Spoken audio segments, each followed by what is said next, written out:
তো এই রেসিপিতে চিকেন বিরিয়ানি রান্না করলে সব থেকে বেশি মজা হয়। আসসালামু আলাইকুম, কেমন আছেন সবাই? তো আমি প্রথমে চিকেন বিরিয়ানি রান্না করার জন্য বেশ অনেকটা পরিমাণে পেঁয়াজ একটু লাল লাল করে ভেজে নিলাম। দেখা যায় এটা লাস্ট পর্যায়ে ব্যবহার করা হবে। এখন ওই একই তেলে দিয়ে দিচ্ছি গোটা মশলা, গরম মশলা আর কিছু গুঁড়া মশলা, বাটা মশলা একসাথে মিক্স করে দিয়ে দিয়েছি।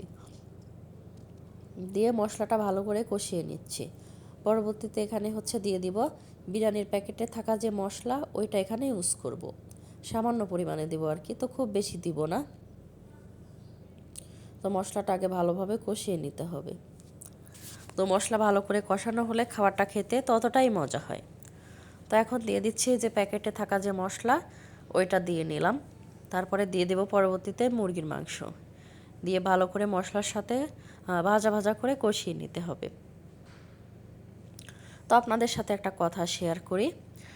দেখা যায় একদল লোক এসে এখানে কমেন্ট করবে আজকে রান্না হয়েছে চিকেন বিরিয়ানি, তো তারা ভিডিওটা সম্পূর্ণ না দেখে কমেন্ট করে যায়, আপু আজকে রান্না হয়েছে চিংড়ি মাছ ভুনা, অনেক মজা হয়েছে, অনেক লোভনীয় হয়েছে।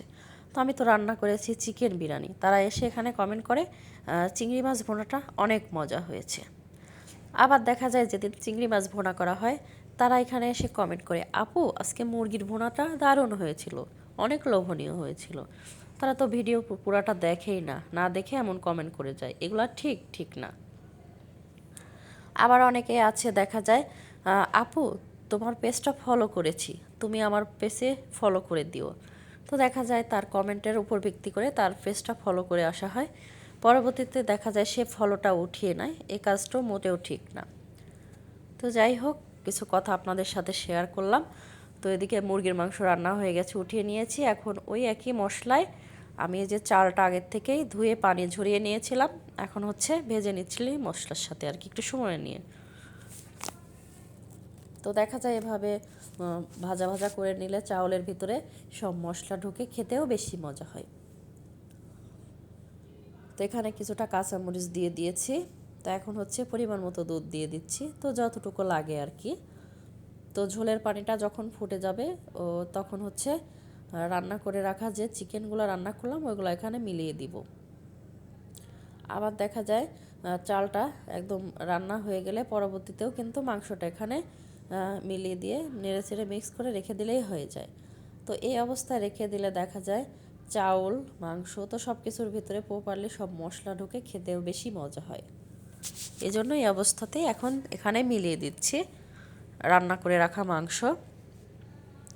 তো নেড়ে চেড়ে আর কিছুক্ষণ রান্না করে নিলে এটা হয়ে যাবে। আপনি যদি আমার চ্যানেলে আজকেই নতুন এসে থাকেন, চাইলে আমার চ্যানেলটিকে সাবস্ক্রাইব করে নিতে পারেন। আর এই ভিডিওটি যারা ফেসবুক পেজ থেকে দেখছেন, চাইলে তারা পেজটা ফলো দিতে পারেন। আপনি যদি অলরেডি সেই কাজটি করে থাকেন, তো আপনাকে জানাই অসংখ্য ধন্যবাদ। তো ভিডিওর এই পর্যায়ে এসে এখন পর্যন্ত যারা ভিডিওটি দেখছেন অথচ একটা লাইক দিতে ভুলে গিয়েছেন, প্লিজ একটা লাইক দিতে ভুলবেন না।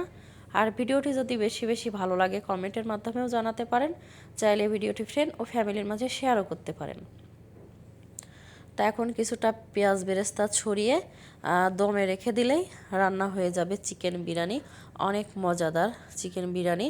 তো এই রেসিপিতে একবার হলেও ট্রাই করতে ভুলবেন না, খেতে কিন্তু অনেক মজা হয়। তো রান্না বান্না শেষ, তো একটু ফাইনাল লুকটা দেখিয়ে দিচ্ছি। তো খাবারের কালারটা দেখে বুঝে নেবেন অনেকটা মজা হয়েছিল, দেখতেও কিন্তু ভালোই লাগছিল। তো ভিডিওটি প্রথম থেকে শেষ পর্যন্ত দেখার জন্য সবাইকে ধন্যবাদ।